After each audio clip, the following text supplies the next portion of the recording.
ജഗദമ്പ ആള് നമുക്കെല്ലാം പരിചയമുള്ളൊരു ജഗദം. നമ്മൾ നമ്മുടെ ഇട്ടാവട്ടത്തൊക്കെ കണ്ടു പരിചയിച്ചിട്ടുള്ള ജഗദമ്മ തന്നെയാണ്. അതിനകത്ത് വേറെ കഥയൊന്നുമില്ല, ലോജിക്കൊന്നും നോക്കാൻ പറ്റത്തില്ല.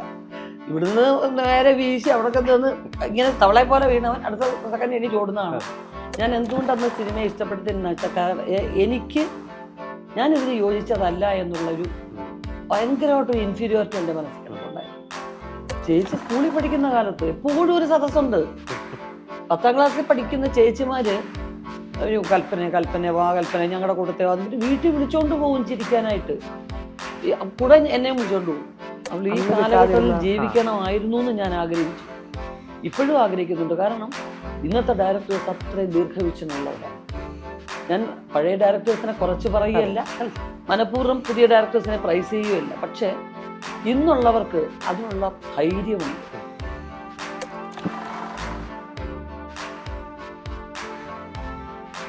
ജഗദമ്മ 7ാം ക്ലാസ് ബിയുടെ വിശേഷങ്ങളുമായി നമ്മളോടൊപ്പം ഇന്ന് മലയാളത്തിൻ്റെ ഒരു ഉർവശി ചേച്ചി.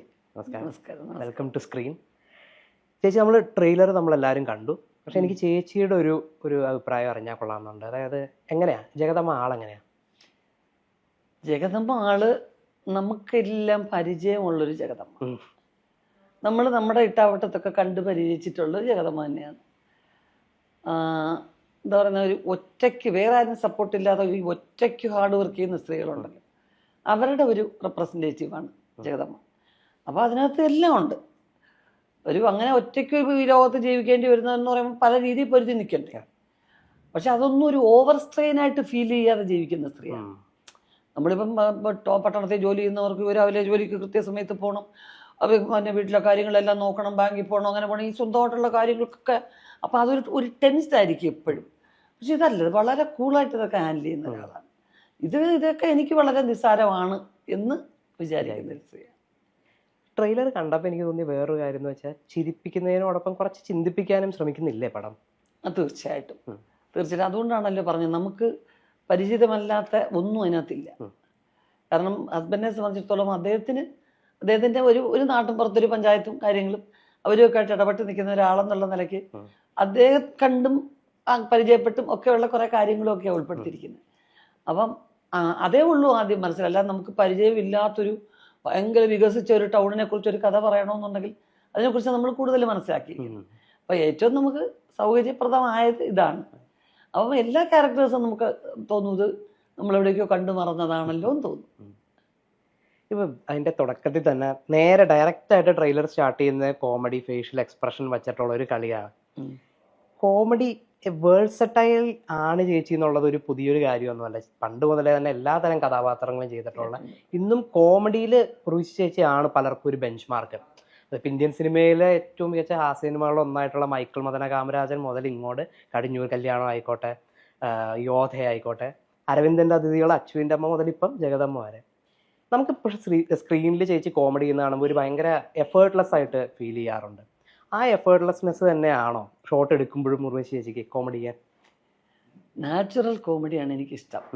ഈ കോമഡിക്ക് വേണ്ടി നമ്മൾ ഇതൊരു കോമഡി സീനാണേ എന്ന് പറഞ്ഞ് ചെയ്യുന്ന സീനുകൾ നമുക്ക് പെട്ടെന്ന് എനിക്ക് യോജിച്ച് പോകാൻ പറ്റില്ല.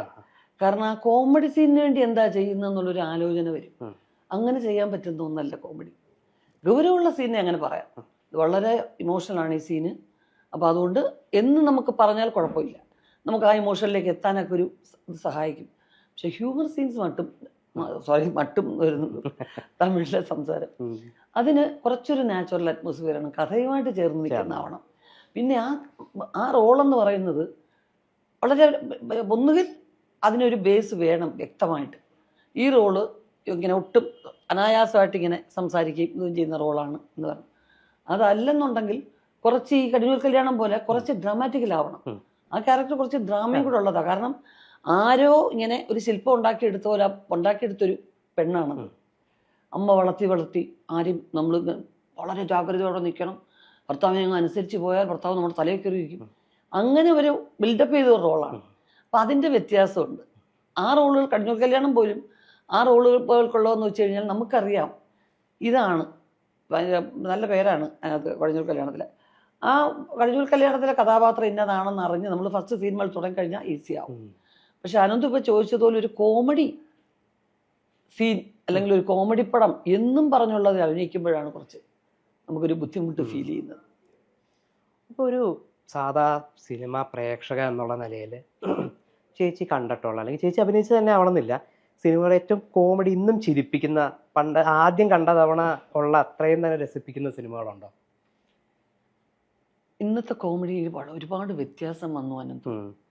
അന്നെന്ന് വെച്ച് കഴിഞ്ഞാൽ നമുക്ക് എന്താ പറയുന്നത്, നമുക്ക് എല്ലാവർക്കും കൂടെ ഒന്നിച്ചു കൂടിയിരുന്ന് ചിരിക്കാം, കുറച്ചു നേരം നമുക്ക് ആസ്വദിക്കാം എന്നൊക്കെ പറയുന്നതിനുള്ള സമയം കൂടുതലുണ്ടായിരുന്നു പൊതുവേ നമ്മുടെ നാട്ടിൽ. ഇന്നിപ്പോൾ ആർക്കും ഒന്നിനും സമയമില്ലാത്തതുപോലെ അത്രമാത്രം തിരക്ക് എന്ന് വെച്ചാൽ ഒരു ഇറിറ്റേറ്റഡ് ആയിട്ടാണ് ട്രാഫിക്കിൽ നമ്മൾ നിൽക്കുന്നത്. കാരണം എന്ന് എത്തിയാൽ മതിയായിരുന്നു, ഇങ്ങനെ നിരങ്ങി എത്ര നേരം. അപ്പം നമ്മുടെ എല്ലാ മുഖങ്ങളിലും എപ്പോഴും ഇങ്ങനെ ഒരു സംഗതി കിടപ്പുണ്ട്, ഒരു പിരിമുറുക്കം കിടപ്പുണ്ട്. അങ്ങനെ ദിവസങ്ങൾ ഇങ്ങനെ കടന്നു പോവുകയാണ്. ഇതിനിടയ്ക്ക് വീണ് കിട്ടുന്ന സമയങ്ങളിൽ നല്ല സൗഹൃദങ്ങൾ ഉണ്ടായാൽ ഇടയ്ക്ക് ചിരിക്കാൻ പറ്റും. അപ്പോൾ ചിരിക്കാനുള്ളൊരു മനസ്സുമായിട്ട് തിയേറ്ററിൽ പോവുക എന്ന് പറയുന്നത് ഇന്നില്ല. കുറച്ചു നേരം ഇപ്പോൾ സമയം പോട്ടെ അങ്ങനെയുള്ള ഒരു രീതിയിലായിപ്പോയി. അപ്പോൾ ഇന്നത്തെ കോമഡി വളരെ കുറച്ചുകൂടെ സൂക്ഷിച്ച് ഹാൻഡിൽ ചെയ്യേണ്ടി വരും. പഴയ കോമഡി സിനിമകളിൽ ചേച്ചി ഇന്നും കാണുന്ന അല്ലെങ്കിൽ കണ്ടു കഴിഞ്ഞാൽ ഇപ്പോഴും പൊട്ടിച്ചിരിക്കുന്ന ഏതെങ്കിലും സിനിമകളുണ്ടോ? പണ്ടത്തെ ഒരുപാട് സിനിമകളുണ്ട്. എനിക്ക് ഏറ്റവും ഇഷ്ടമുള്ള സിനിമയാണ് പഞ്ചവടിപ്പാലം. ഞാൻ കണ്ടതിൽ ഏറ്റവും മനോഹരമായ സട്ടയറാണത്. അതുപോലൊരു സിനിമ പിന്നെ വന്നിട്ടുണ്ടോ എന്ന് വെച്ചാൽ ഇല്ലെന്ന് തന്നെ പറയാം. അപ്പോൾ എനിക്ക് ഏറ്റവും ഇഷ്ടമുള്ള ഡയറക്ടറായിരുന്നു ജോർജ് സാർ. എനിക്കാവട്ടെ അദ്ദേഹത്തിൻ്റെ ഓരോ സിനിമയ്ക്കും അതിൻ്റെതായ വ്യത്യസ്തത ഉണ്ടായിരുന്നു. അതുപോലെ സത്യേട്ടൻ്റെ ഓൾമോസ്റ്റ് ഓൾ ഫിലിംസ് നമുക്ക് എത്ര കണ്ടാലും നമ്മളെ ഒരിക്കലും മനഃപൂർവ്വം കുത്തി നോവിക്കാത്ത സിനിമകൾ, നമുക്ക് കാണാൻ ഇഷ്ടമുള്ള കുറേ ക്യാരക്ടേഴ്സും ഒക്കെ ആയിട്ട്. ഞാൻ സത്യേട്ടൻ്റെ എല്ലാ പടങ്ങളും എനിക്ക് തോന്നുന്നു 10ഉം 12ഉം തവണയൊക്കെ, ഇന്ത്യൻ പ്രണയകഥയൊക്കെ ഞാൻ എത്ര പ്രാവശ്യം കണ്ടു എന്ന് എനിക്ക് തന്നെ അറിയത്തില്ല. അപ്പോൾ അങ്ങനെയുള്ള സിനിമകൾ കാണാൻ ഇഷ്ടമാണ്. പ്രിയൻ ചേട്ടൻ ആദ്യകാലത്തെ സിനിമകൾ, അതിനകത്ത് വേറെ കഥയൊന്നുമില്ല, ലോജിക്കൊന്നും നോക്കാൻ പറ്റത്തില്ല. ഇവിടുന്ന് നേരെ വീശി അവിടെ നിന്ന് ഇങ്ങനെ തവളയെ പോലെ വീണവൻ അടുത്ത സെക്കൻഡ് ഇനി ചോടുന്നതാണ്. അപ്പം ഒന്നും ചിന്തിക്കാതെ നമ്മൾ കൂടുതൽ അതെന്നാ ഇങ്ങനെ സംഭവിച്ചെന്ന് ചോദ്യമൊന്നും ചോദിക്കില്ല. പക്ഷെ നമുക്ക് കണ്ടിരിക്കാവുന്ന സിനിമകൾ അതൊക്കെ വീണ്ടും വീണ്ടും കാണാൻ ഇഷ്ടമാണ്. ഇപ്പം തുടങ്ങിയ സമയത്ത് ആദ്യമായിട്ട് നായികയായിട്ട് അഭിനയിച്ച സിനിമ ഇറങ്ങുമ്പോൾ ചേച്ചിക്ക് 14-15 വയസ്സാണ്. ഇന്ന് പിന്നീട് ഇങ്ങനെ ഒരുപാട് വർഷങ്ങൾ ഇങ്ങനെ മുന്നോട്ട് പോയി. ഒരു ഇൻ്റർവ്യൂവിൽ ചേച്ചി പറഞ്ഞായിട്ട് ഇങ്ങനെ ഞാൻ വായിച്ചിട്ടുണ്ട്, അതായത് ദൈവത്തെ എന്തെങ്കിലും നേരിട്ട് കാണുകയാണെങ്കിൽ എന്തിനാണ് എനിക്ക് തീരെ താല്പര്യമില്ലാത്ത ഈ അഭിനയം എൻ്റെ ജീവിതത്തിൻ്റെ ഒരു ഭാഗമായിട്ട് എൻ്റെ പ്രൊഫഷനായിട്ട് തന്നെ എനിക്ക് തന്നതെന്നൊന്ന് ചോദിച്ചാൽ കൊള്ളാമെന്നുള്ളത്. 14 വയസ്സുള്ള കവിതാ രഞ്ജിനി ഇന്ന് ഈ ഉർവശിയെ കാണുകയാണെങ്കിൽ ജീവിതത്തിലെ പ്രതിസന്ധികൾ ഒരുപാടുണ്ടായിട്ടുണ്ട്, പ്രൊഫഷണലിയും പേഴ്സണൽ ലൈഫിലും. അതെല്ലാം തരണം ചെയ്ത് ഇന്ന് മലയാളികൾ ഒന്നടങ്കം സ്നേഹിക്കുന്ന അല്ലെങ്കിൽ ഇന്ത്യയിലെ തന്നെ വൺ ഓഫ് ദ ഫ്യൂ ടാലൻസിൽ ഒന്നായിട്ട് നിൽക്കുന്ന ഒരാളെ കാണുമ്പോൾ ആ കവിതാ രഞ്ജിനിക്ക് ഇന്ന് സന്തോഷം തോന്നില്ലേ? തീർച്ചയായിട്ടും, അത് 100% കാരണം ഞാൻ എന്തുകൊണ്ട് അന്ന് സിനിമയെ ഇഷ്ടപ്പെടുത്തിയെന്ന് വെച്ചാൽ ഞാനിതിന് യോജിച്ചതല്ല എന്നുള്ളൊരു ഭയങ്കരമായിട്ടൊരു ഇൻഫീരിയോറിറ്റി എൻ്റെ മനസ്സിൽ കിടപ്പുണ്ടായിരുന്നു. വീട്ടിലെല്ലാവർക്കും സിനിമ ഇഷ്ടമാണ്, കലാരംഗം ഇഷ്ടമാണ്. എനിക്ക് അതല്ല, എനിക്ക് പുസ്തകങ്ങളോട് മാത്രമേ ഇഷ്ടമുള്ളൂ, എഴുതാനേ ഇഷ്ടമുള്ളൂ, വായിക്കാനേ ഇഷ്ടമുള്ളൂ, പഠിക്കാനും ഇഷ്ടമാണ്. മറ്റു ടാലൻ്റ് ഒന്നും ഇല്ലാത്തത് കൊണ്ടാണ് പഠിക്കുന്നത്. കാരണം അങ്ങനെയെങ്കിലും ടീച്ചേഴ്സിൻ്റെ ശ്രദ്ധ പിടിച്ചു പറ്റാൻ പറ്റുമല്ലോ. ഇഷ്ടമായിരുന്നു പഠിക്കാൻ. അപ്പോൾ അതുകൊണ്ടാണ് ഒരുപാട് എനിക്കെന്തോ ആരെയോ ഞാൻ ബ്ലഫ് ചെയ്യുകയാണെന്നൊരു തോന്നലാണ് ഈ അഭിനയിക്കുന്നത്. എല്ലാം പോലെയല്ലേ. അപ്പം ഒരു ക്യാമറയ്ക്ക് മുമ്പിലായിട്ട് നമ്മളെന്തോ കള്ളത്തരം കാണിക്കുന്ന ഒരു ഫീലാണ് ഈ അഭിനയിക്കുമ്പോൾ എനിക്ക് തോന്നിക്കൊണ്ടിരുന്നത്. അതുകൊണ്ടാണ് ഇപ്പോഴും എനിക്ക് കൃത്രിമമായിട്ട് എനിക്ക് എന്തെങ്കിലും ചെയ്തു കഴിഞ്ഞാൽ എനിക്ക് പറ്റില്ല. കുറെ കഴിഞ്ഞപ്പോഴാണ് ഞാൻ മനസ്സിലാക്കുന്നത് ഇത് വളരെ വാല്യുബിൾ ആയിട്ടുള്ളൊരു ജോലിയാണ് എന്നുള്ളത്. അപ്പോൾ ഒരുപാട് സുഹൃത്തുക്കളെയും ഒരുപാട് യാത്രകളും ഒരുപാട് നാടും ഒത്തിരി പേര് എന്തെല്ലാം വെച്ചാൽ ഇപ്പോൾ ഇന്ന് കളക്ടർ ആവുകയാണെങ്കിൽ നാളെ പിച്ചക്കാരിയായിട്ട് വരാം, മറ്റന്നാൾ ഒരു ഡോക്ടർ ആവാം. ഒരു വിദ്യാഭ്യാസം ഇല്ലാതെ എന്തെല്ലാം വേഷങ്ങൾ എടുത്തു നമ്മൾ. ആരും ചോദിക്കില്ല എങ്ങനെ ലൈസൻസ് ഇല്ലാതെ നിങ്ങൾ എങ്ങനെ ഒരു ഡോക്ടറായിട്ട് വേഷമിട്ട് നിൽക്കുന്നു എന്ന് ചോദിക്കില്ലല്ലോ. അപ്പം അതൊക്കെ ഒരു ഭാഗ്യം തന്നെയാണ്. അങ്ങനെ തന്നെ ആയിരിക്കും. അപ്പോൾ ഒരു സോറി ആയിരിക്കും ചിലപ്പോൾ കവിതാ രഞ്ജിനി പറയുന്നത്. എനിക്ക് എപ്പോഴും തോന്നിയുള്ളത് ഇപ്പം ചേച്ചി കരിയറിൽ തന്നെ ഗ്രേ ഷെയ്ഡഡ് ക്യാരക്ടേഴ്സ് ചെയ്തിട്ടുണ്ടോ എന്ന് ചോദിച്ചാൽ ഉണ്ട്. പക്ഷെ ഒരു ത്രൂ ഔട്ട് ഇപ്പം നോക്കുകയാണെങ്കിൽ ഇപ്പം ബിന്ദു പണിക്കർ, ജഗദീഷ്, ഇന്ദ്രൻസ്, അങ്ങനെ ഓരോ അഭിനേതാക്കളും ഒരു പ്രോപ്പർ മമ്മൂക്ക വരെ അതിനകത്ത് ഒരു വില്ലൻ ക്യാരക്ടർ ചെയ്യാൻ ഇന്ന് യാതൊരു വിധത്തിലുള്ള നമ്മുടെ പ്രത്യേകിച്ച് മലയാളി ആക്ടേഴ്സിന് യാതൊരു മടിയില്ലാത്തവരുമാണ്. ചേച്ചി പക്ഷെ പൊതുവേ അത്തരം ക്യാരക്ടേഴ്സിൽ നിന്ന് ഒരിത്തിരി മാറി നിൽക്കുന്നതാണ്. ചിലപ്പോൾ വരാത്തതായിരിക്കും, അല്ലെങ്കിൽ ചേച്ചി ബോധപൂർവ്വം മാറി നിൽക്കുന്നതാണ്. എന്താണ് അങ്ങനെ ഒരു ഇതുണ്ടോ, ഒരു അത്രയും ഗ്രേ ഷെയ്ഡഡ് ആയിട്ടുള്ളത് വേണ്ട എന്നുള്ളൊരു തോന്നൽ? ഇല്ല അനന്തു, ഞാൻ എൻ്റെ ഏറ്റവും പീക്കിൽ നിൽക്കുമ്പോഴും കുറച്ച് വില്ലത്തി ഷെയ്ഡുള്ള ക്യാരക്ടേഴ്സ് വേണം എന്ന് ആവശ്യപ്പെട്ട ആളാണ് ഞാൻ. അന്നും ഇന്നും വ്യത്യസ്തതയുള്ള ക്യാരക്ടേഴ്സ് വേണമെന്ന്, അല്ലെങ്കിൽ തലയണ മന്ത്രം ഒരു ആ രീതി നിൽക്കുന്ന ഒരു ക്യാരക്ടർ ഒരു നായിക ചെയ്യില്ല. അങ്ങനെ ഒരുപാട് കാര്യങ്ങളുണ്ട്. ജയറാമിന്റെ കൂടെ നായികയായിട്ട് അഭിനയിച്ചുകൊണ്ടിരിക്കുമ്പോഴാണ് ജയറാമിന്റെ ചേട്ടത്തിയേട്ട സിനിമ അഭിനയിച്ചത്. ഞാനതൊന്നും നോക്കിയിട്ടില്ല. പക്ഷെ ഫീമെയിൽ അത്രയും വ്യത്യസ്തതയുള്ള ക്യാരക്ടേഴ്സ് വളരെ അപൂർവമാണ്. പുരുഷ കഥാപാത്രങ്ങളിൽ കിട്ടുന്ന അത്രയും വ്യത്യസ്തത ഫീമെയിൽ ക്യാരക്ടേഴ്സിൽ കിട്ടാൻ വളരെ അപൂർവമാണ്. ഒരു എന്താ പറയുന്ന, ഒരു സ്ത്രീയെ വില്ലത്തിയായിട്ട് കണ്ട് ആ സ്ത്രീ അങ്ങ് ആ രീതി പ്രവർത്തിക്കുന്നു എന്ന് പറയുന്നതിൽ ഞാൻ കണ്ട സിനിമകൾ തന്നെ വളരെ അപൂർവം. അപ്പൊ നമുക്ക് അത് അപ്പൊ പിന്നെ എങ്ങനെയാണൊരു കേന്ദ്ര കഥാപാത്രം അങ്ങനെ ആയാൽ ജനം ഇഷ്ടപ്പെടുമോ എന്നുള്ളത് ആ ഒരു സംഗതിയും കൂടെ ഒരു ഡയറക്ടറുടെ മനസ്സിലുണ്ടാവില്ലേ. പിന്നെ ആൾക്കാർ ഇഷ്ടപ്പെടുന്ന ഒരു ആർട്ടിസ്റ്റിനെ അങ്ങനെ ആക്കിയാൽ എങ്ങനെ സ്വീകരിക്കൂ എന്നുള്ളതും ചിന്തിക്കില്ല. പക്ഷെ എനിക്കിഷ്ടമാണ് അത്തരം കഥാപാത്രങ്ങളും ഭയങ്കര ഇതുള്ള. തീർച്ചയായിട്ടും. കാരണം നമ്മൾ ഇപ്പം വളരെ നല്ല സ്വഭാവമുള്ള ക്യാരക്ടേഴ്സിന് വളരെ അപൂർവം ഭാവങ്ങളല്ലേ ഉള്ളൂ. അതെ, ഒരു സ്റ്റോക്ക് ഇമോഷൻസിൽ അത്രേ വരാൻ പറ്റൂ. നല്ലത് എന്ന് പറയുന്നതിനൊരു ഭാവമുണ്ട്, അതിനപ്പുറത്തോട്ട് വേറെ ഒന്നും ചെയ്യാൻ പറ്റില്ല. ഒത്തിരി കയർത്തത് സംസാരിച്ചാലും ഈ നല്ലത് എന്നുള്ളതിന്റെ ഇതങ്ങ് പോവും. ഒരു ഭയങ്കര നല്ലവരാന്ന് പറഞ്ഞിട്ട് അവരോട് ദേഷ്യപ്പെട്ട് സംസാരിച്ചല്ലോ എന്ന് വരും. അപ്പൊ എപ്പോഴും അത്തരം വെറൈറ്റിയാണ് ഇഷ്ടം. പക്ഷെ അങ്ങനെ വരുന്നില്ല, അതാണ് കാര്യം.